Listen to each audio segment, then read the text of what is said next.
I had just retired when my daughter-in-law called and said, "I'm dropping off my 3 kids with you. You don't do anything anymore. You can watch them while I travel." She didn't ask. She ordered. And something inside me cracked. I'd spent 40 years teaching other people's children how to be kind, yet my own family had forgotten what respect meant. I smiled through the phone and said, "Sure, Sable. I'll be home." Then I hung up, poured myself a cup of tea, and decided to teach her a lesson she'd never forget. When she came back from her trip, she couldn't believe what she saw. Because I may have been retired, but I wasn't done living. Not yet. I'm Eulalie North 67, a teacher who thought she'd already taught her last class until life handed me one more. Before I share my story, I want to know you are here with me. Just say listening in the comments or let me know where you are. I love hearing how far my story reach. Sometimes even the smallest connection can make a story feel heard. Thank you. And now, here's my story. And if you haven't yet, please subscribe to our channel. It helps stories like mine find a voice and maybe remind someone out there that it's never too late to stand up for yourself. The day was too bright for the kind of news that burned its way into you. The New Mexico sun poured through my kitchen window, hot and sharp, cutting through the thin curtains, like it wanted to wake every quiet thought I'd been saving for retirement. My house, an old adobe I'd lived in for 40 years, smelled faintly of dust and chamomile tea. I had just stacked my last pile of lesson plans into a box labeled "Done Thinking" for the first time in decades. I could finally rest. 40 years of teaching other people's children how to read, write, and grow kind, and now it was over.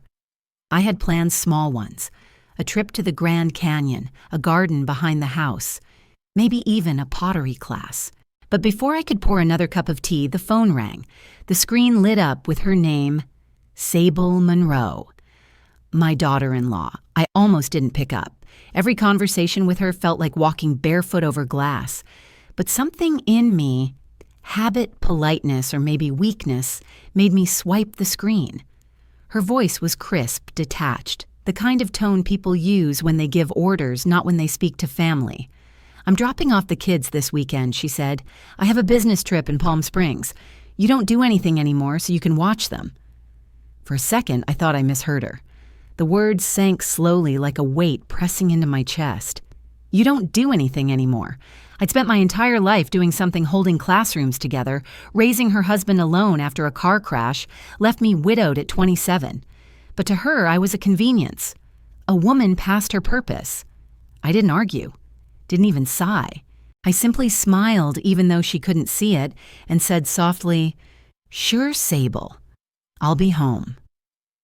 Then I hung up, and in that small, deliberate click, something shifted. I stood for a long moment in the middle of my quiet kitchen. Outside, wind scraped against the stucco walls, and the dry air carried the faint hum of cicadas. My eyes landed on a framed certificate by the window, Teacher of the Year Desert Willow Elementary. Beneath it, the picture of my late husband, Richard, smiling in his old army jacket. I could almost hear him teasing me, "Don't let them push you around, Ellie." I poured another cup of tea, but it tasted bitter. Retirement had lasted 3 days, and already someone had decided what I was good for.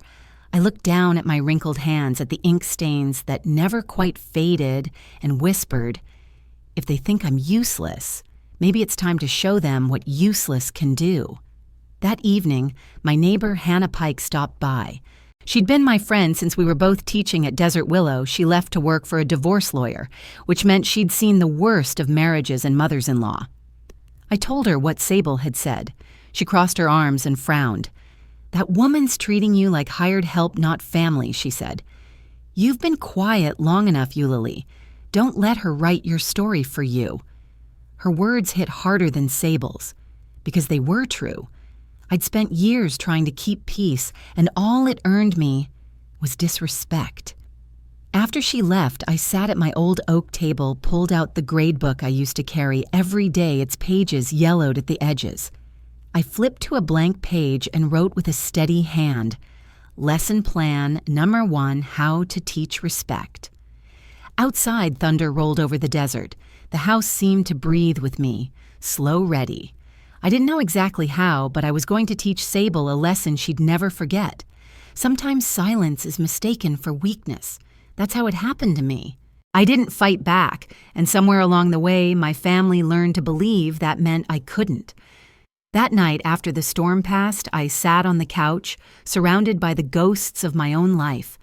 The smell of chalk still clung to the clothes I'd packed away, and the ticking clock reminded me of all the nights I'd stayed up grading papers while my son slept in the next room. Thatcher was only 3 when his father died. I'd worked double shifts, teaching all day, tutoring in the evenings, selling handmade scarves at the Santa Fe market on weekends. Every dollar I earned had his future written on it. And when he finally made it into the University of New Mexico, I thought I'd done my job. Then came Sable. At first, she was all warmth and charm. She used to call me Mom, bring me coffee when she visited, and tell everyone I was the strongest woman she knew.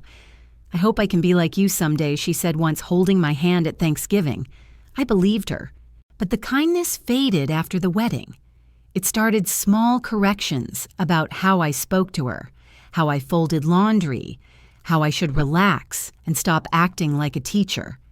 Then one Christmas, I gave her a handmade quilt, red and blue squares, stitched from old family shirts. She laughed, showing it to her friends. It looks like something from a garage sale. They laughed with her. I pretended not to hear. After that, she stopped inviting me to birthdays. Calls went unanswered. When I tried to FaceTime the kids, she'd message, "They're busy, Eulalie. Please respect our space." I told myself to be patient, not to put Thatcher in the middle. But patience, I learned, is only noble when someone deserves it. Last year, when I cleaned out the hall closet, I found a letter one I hadn't seen in decades. It was from Richard, written 2 weeks before the accident. The paper was thin, the ink fading, but his words still carried weight. Teach our son. That gratitude matters more than money. Because when someone forgets to be grateful, they forget how to love. I sat there on the floor with the letter in my hands, and all I could think was how Sable had never learned gratitude from anyone. Not her parents, not life, not even Thatcher. She took, and when she ran out of things to take, she found new ways to make people feel small. I picked up the phone and called my son. "Where's Sable headed for this business trip?" I asked. He hesitated. She said, "Arizona, Palm Springs." His voice cracked slightly on the second answer. It was a small slip, but it told me more than words could. He was lying. Or worse, he was being lied to. When I hung up, I stood in the hallway for a long time, staring at the old family photos lining the wall. Thatcher as a boy holding a fishing pole. Me younger in my teacher's badge, grinning like I had everything figured out. Richard in his uniform, smiling that calm, steady smile that used to anchor us. "Richard," I whispered, "I think it's time for one last lesson. Not for my students, not even for our son, but for the ones who forgot, who taught them everything they know." The night outside grew darker, and for the first time in years, I didn't feel old. I felt ready. Saturday morning came heavy and hot, the kind of heat that clings to your skin and makes the air hum. I'd opened every window in the house, but the dry wind from the desert did nothing to help. By the time Sable's SUV rolled into my driveway, the light outside had turned blinding white. She stepped out wearing sunglasses too big for her face, and perfume so thick it reached me before her words did. The trunk popped open 3 suitcases each, one larger than the last, and her 3 children followed each, clutching a tablet like a lifeline. She didn't smile. She didn't even meet my eyes. "Here's the list," she said, handing me a sheet of paper like it was an official document. "Rowan doesn't eat anything fried. Piper only drinks almond milk. Kai needs his iPad to fall asleep. And please don't change their routine." Her voice carried that practiced politeness that feels colder than rudeness. I nodded once. Got it. She turned away before I could say more. The car doors slammed. The engine started. Dust rose behind her wheels as she drove off, leaving me in the thick silence of my own yard. It didn't take long for the storm to begin. Rowan 12 marched into the living room, looked around, and frowned. "You have Netflix, right?" Piper 10 stood at the hallway door, twisting her hair. "Which room is mine?" And Kai, the youngest, looked up from his tablet just long enough to say, "Your house smells weird. You're poor." I didn't flinch. I walked to the router, pulled the cord, and said calmly, "In this house, we talk to people, not screens." Rowan's jaw dropped. "You can't just—" "I can," I said, and I did. By dinner, no one was speaking to me. Rowan locked himself in the guest room. Piper hid behind her headphones. Kai cried himself to sleep because the Wi-Fi was gone. I left their plates on the table untouched. I'd seen this before. Children used to getting their way testing boundaries they didn't know existed. The difference was these weren't my students. These were my family. The house was eerily quiet that night. I was about to turn in when I heard soft crying down the hallway. Piper's door was slightly open. I knocked once and stepped inside. She was sitting on the bed holding a photo I hadn't seen in years, a picture of me holding her as a newborn back when Sable still smiled at me like she meant it. "What's wrong, sweetheart?" I asked. She wiped her nose with her sleeve. "Mom says you don't love us. She says you just want Dad's money." For a second, I couldn't breathe. That kind of poison doesn't come from a child's mouth. It's fed to them drop by drop. I sat beside her and said softly, "Do you believe that?" She shook her head, uncertain. "I don't know. Mom says lots of things." "Then stay here," I said. "Watch me, listen. Decide for yourself. You'll know the truth when you see it." She leaned against me just for a moment before whispering, "Okay." When she fell asleep, I tucked her in and turned off the light. The next morning, the house smelled like pancakes and cinnamon. I thought food might bridge the silence. But when I went to call the kids, I noticed Rowan's phone buzzing on the table. The screen lit up with a message from a name I didn't need to read twice Mom. It said, "Tell your grandma to stop calling your dad. She's trying to trap him." My hand froze. Sable was using her own son as a messenger to spy, to manipulate, to divide. I took a deep breath, set the phone down, and walked to my desk. I opened the same old grade book and wrote a new line under the first lesson. Lesson Plan 2, How Lies Grow. That evening, the sky over Santa Fe burned orange and red, the horizon rippling like a wound. I stood on the porch, watching it fade into dusk, and said quietly to the desert, "A mother can teach her children to lie, but I'll teach them how to see the truth." Then I picked up the phone and called Hannah Pike. "It's time," I said. "You still have that recorder you told me about." The first week passed slower than dust settling after a storm. By then the house had softened. The kids still resisted, but less. Rowan helped me carry groceries Piper baked with me on Sundays, and Kai stubborn, as he was started to draw on paper instead of screens. I almost forgot why they were there until one afternoon, when the desert heat made the air inside shimmer and the past came knocking again. It started with Rowan. He was in the corner, whispering into his mother's phone. "You're not supposed to use that," I said. He jumped. "I'm just checking something." His tone had that defiance kids use when they're not sure if they're guilty yet. "You remember the password?" I asked. He shrugged, muttering, "You don't need to know." That night, when everyone was asleep, curiosity or maybe instinct got the better of me. The phone was still on the counter. I picked it up. 3 tries, I told myself, just 3. I typed 031711981 the day Richard and I were married. The screen unlocked instantly. My stomach turned. Sable had used my wedding date. I scrolled through her gallery. The truth spilled out like rot from a cracked pipe. Photos of her in Palm Springs champagne glasses, hotel pools, a man's arm around her waist. I didn't recognize him, but the caption on one picture read Jet Carrington. I opened her messages. "Once he signs the refinance, we'll be free," he wrote. "I've already found a house in Naples," she replied. Then another message, I'll make my mother-in-law look unstable. CPS will eat it up. My throat went dry. I copied everything to a USB drive, printed screenshots, and tucked the copies inside a tin of chamomile tea. The next day, between teaching Piper how to roll cookie dough and reminding Kai not to touch the oven, I logged into the shared account she and Thatcher used for bills. There it was, a transfer of $30,000 to Jet Sea Holdings. Sable wasn't just lying, she was robbing my son blind. I called Hannah. "You were right," I said. "She's planning something big." Hannah's voice stayed calm. "Keep everything, every document, every photo. If she's touching marital assets, you'll need proof." That night, the phone rang again. Thatcher's name on the screen. His voice sounded tired small. "Mom," he said, "did Sable send you something weird? She said you've been calling too much, that you're interfering." I sat there staring at the darkness through the window. "I haven't called her sweetheart. But tell me something.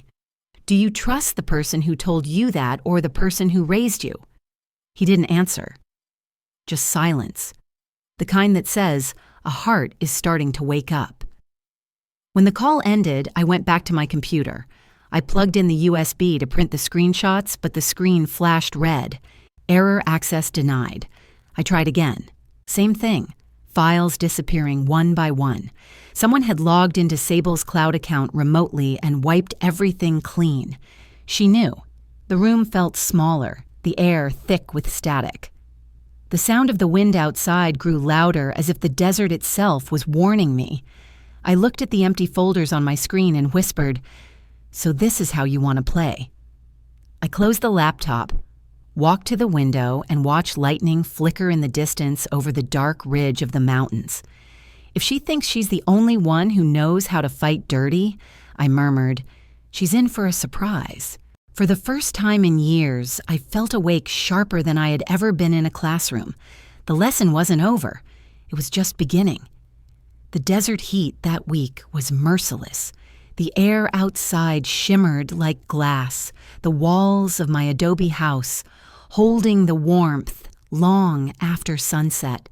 Inside, the children's voices echoed through the rooms, sharp, restless, and wild.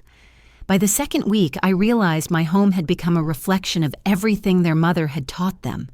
Noise without meaning demands without gratitude. It had to change. One morning, I gathered them all in the kitchen. The table was covered with bread eggs and the old ceramic pitcher I'd had since Thatcher was a boy. "We're going to have some new rules," I said. Rowan rolled his eyes. Piper looked unsure. Kai swung his legs, pretending not to listen. I took a breath and wrote them down on the chalkboard that once hung in my classroom. Rule 1. No phones at the table. Rule 2. If you cook, someone else cleans. Rule 3. Tell the truth, even if it stings. Rule 4. Write something in your journal every day. Rule 5. Every mistake has a consequence, but no one gets punished for honesty. They stared at me like I'd asked them to climb a mountain. Rowan crossed his arms. "You can't tell us what to do. You're not Mom." His tone was sharp, but I'd heard worse from grown men who thought control was power. "You're right," I said calmly. "I'm not your mother. But while you're in my house, I'm your teacher." By the end of the day, they'd broken every single rule. They ignored chores, left food untouched, and Kai spilled juice all over the floor, expecting me to clean it. I didn't say a word. I simply stepped over the mess, turned off the stove, and sat on the porch. When dinner came, the kitchen stayed dark and silent. Hunger does what scolding never could. 3 days later, something shifted. Rowan asked if he could fry eggs. Piper swept the living room without being told. Kai handed me a drawing. 3 stick figures labeled me Piper and Grandma. For the first time, he didn't look ashamed to smile. The noise in the house softened. The air changed. Laughter began to echo where shouting used to live. By the end of the week, they'd started to follow the rules, like habits they hadn't known they needed. Piper began sketching flowers from my garden. Kai spent hours reading old storybooks I'd saved from my classroom. And Rowan, too proud to admit he liked it, here started helping me repair my old radio. One afternoon, while I was slicing peaches for dessert, Piper stood beside me quiet. "Grandma," she said, "why is Mom always mad at you?" I looked at her small hands, the same shape as her father's when he was her age, because sometimes I said, "People hate what they're afraid they'll become." She frowned, thinking it through. "Mom says you're old, but you know how to do everything." I smiled. Old just means I've had more practice. That night, the sky burned deep red over Santa Fe. The wind carried the smell of rain, thick and electric. I was teaching Kai how to knead dough when something caught my eye, a small glint near the bookshelf. I leaned closer. It was a camera the size of a thumb wedged behind the vase on the top shelf. I pulled it free and turned it over. On the back was a small label, Monroe Home Network. Sable had been watching us. I sat at the table, the tiny lens in my palm. For a long time, I considered smashing it. Instead, I turned it toward the chalkboard where the rules were written in neat white letters.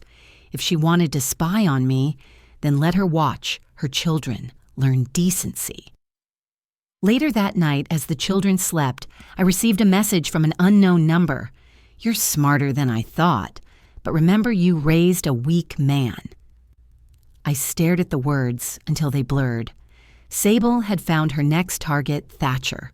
She knew he was the soft spot, the one part of me that still bent instead of breaking. I set the phone down and looked around the house. It was clean now, quiet, alive in a way it hadn't been for years. The children were changing, and so was I. I'd spent too long letting silence pass for peace. Not anymore. Before bed, I opened my old grade book and wrote a new line, lesson plan number 3. Respect isn't taught with words. It's built with walls that don't break. Outside, lightning flickered over the desert, faint but steady. I didn't feel afraid. I felt ready. The morning smelled of rain before it came. The sky was heavy and strange low clouds curling around the Sangre de Cristo Mountains. I was stirring a pot of oatmeal when my neighbor Mrs. Perez called from down the road. "Eulalie," she said breathlessly, "there's a black Cadillac parked outside your gate." I looked through the kitchen window. My chest tightened. Sable. She was early. 3 days early. I hadn't hidden the USB or the printed copies of her messages yet. They were still stacked in a folder on my desk. I barely had time to take off my apron before she was at the door heels clicking against the porch. She didn't bother knocking. "I know you've been going through my phone," she said, stepping inside. Her eyes were cold, gleaming with the kind of confidence that comes from thinking you still control the room. I faced her quietly. "Then you know I also know what you've been hiding." The silence that followed felt like heat before thunder. She reached into her purse and played a recording from her phone. My own voice, grainy and distant, talking to Hannah about financial evidence. My stomach twisted. She'd heard everything. "You like spying, don't you?" she sneered. "You think you can ruin me?" I smiled faintly. "You recorded that call yourself, Sable. I'm just making sure you understand what you said." Her jaw clenched. "You're done. I'm calling the police and Child Protective Services. I'll tell them you're isolating my kids, manipulating them, turning them against me." "Go ahead," I said. "But when you do, make sure you explain why a camera labeled Monroe Home Network was hidden under my vase." The color drained from her face. She took a step back, mouth opening and closing, but no words came. Before she could recover, the front door opened again. It was Thatcher. He looked worn, pale eyes, shadowed like a man who hadn't slept in days. In his hands was a folder, one I hadn't seen before. He walked past Sable and set it on the table. Inside were printouts, bank transfers, and photographs, Sable and the man from Palm Springs laughing under a Florida sky.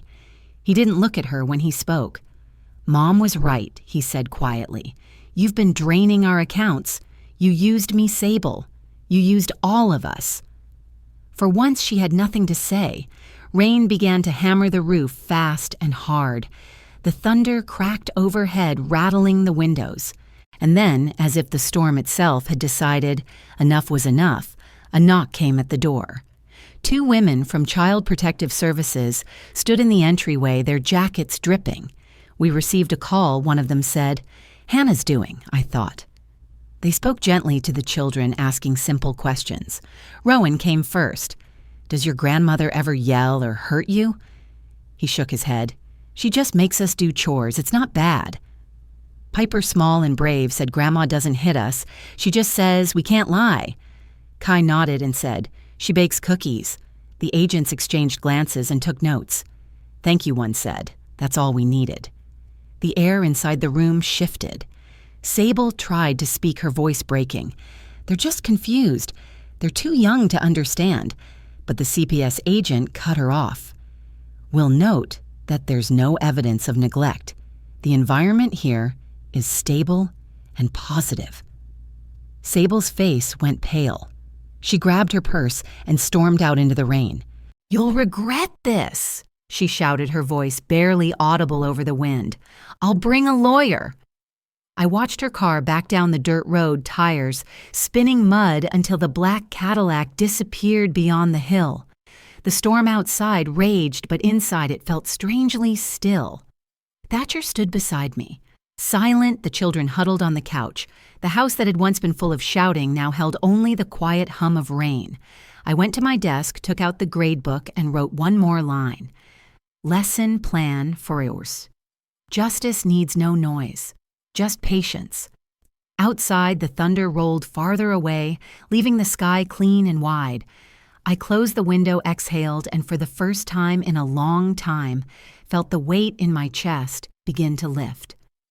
3 days after the storm, Santa Fe looked scrubbed clean, the kind of light that made every color sharper and every silence deeper.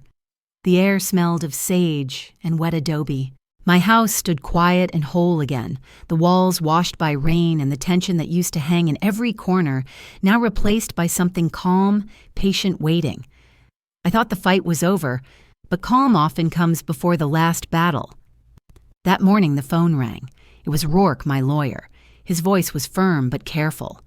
"Eulalie, she's filed an emergency petition. She's accusing you of alienating the children. There'll be a hearing, but she says she's coming to pick them up today." I looked around the sunlit kitchen, the mugs drying on the rack, the smell of oatmeal lingering. "That's fine," I said. "Let her come here." By noon, the house was ready. I set up the living room like a classroom on the day of final exams. The table was cleared, the evidence laid out neatly. The USB drive, the bank statements, the photographs of Sable and her lover, the screenshots of every transaction she had tried to hide. Thatcher stood beside me, shoulders straight, for the first time in years. "You don't have to do this," I said quietly. "I do," he replied. "I let her humiliate you long enough." The door opened. Sable stepped in, pale under the harsh light, her eyes darting from me to the table. "I'm here for my children," she said. "I have legal rights." Her voice trembled between anger and panic. I gestured toward the chair across from me. "Sit down. You might want to see what your children have been living through." I opened my laptop and pressed play. Her own voice filled the room, clear and cutting. "Once he signs the refinance, we'll be free. I've already found a house in Naples." The next clip showed her slipping the camera into the vase behind my bookshelf. Then the account balance is empty. The transfer to Jet Sea Holdings. The photographs from Palm Springs. I didn't say a word. The truth didn't need my help. Sable slammed the laptop shut. "That's private." "You had no right." I looked at her steadily. "I only replayed what you recorded yourself. You invited me into your secret, Sable. I simply accepted the invitation." The air grew still. For the first time, she looked unsure of what to do with her hands. The power she always wore like perfume was fading fast. Rourke stepped forward, his voice calm and even. "The documents confirm a $30,000 transfer from a joint marital account to Jet Sea Holdings in Florida. The house deed in Naples is registered under that name." Thatcher's jaw tightened. "You said you loved me," he said quietly. "But you love my bank account more." Sable's expression broke not into guilt, but into fury. "This is all your mother. She's been poisoning you against me since day one I met her eyes. Hatred is a feeling, Sable. What we're talking about is what you did." Before she could answer, the front door opened again. May Delgado from CPS entered holding a clipboard. Behind her, 3 small faces peeked in. Rowan stood tall, trying to look older than his years. Piper clutched Kai's hand. The air in the room seemed to thicken as Sable's eyes met theirs. "Kids," she said, forcing a smile. "Come here, let's go home." Piper took a step forward but stopped halfway. She looked up at her mother, then at me. "Mom," she said softly, "I want to stay here. Grandma eats breakfast with us. We talk." The words hung in the air, small but heavy. Rowan handed her a folded note. "Mom, please stop lying." It read in his uneven handwriting. Sable's face crumpled. The tears that came weren't from shame. They were from losing control. May cleared her throat and unfolded a paper. "Mrs. Monroe, she said the investigation into your conduct is ongoing. Until it's resolved, the court has assigned temporary guardianship of the children to Mrs. North." Sable spun around.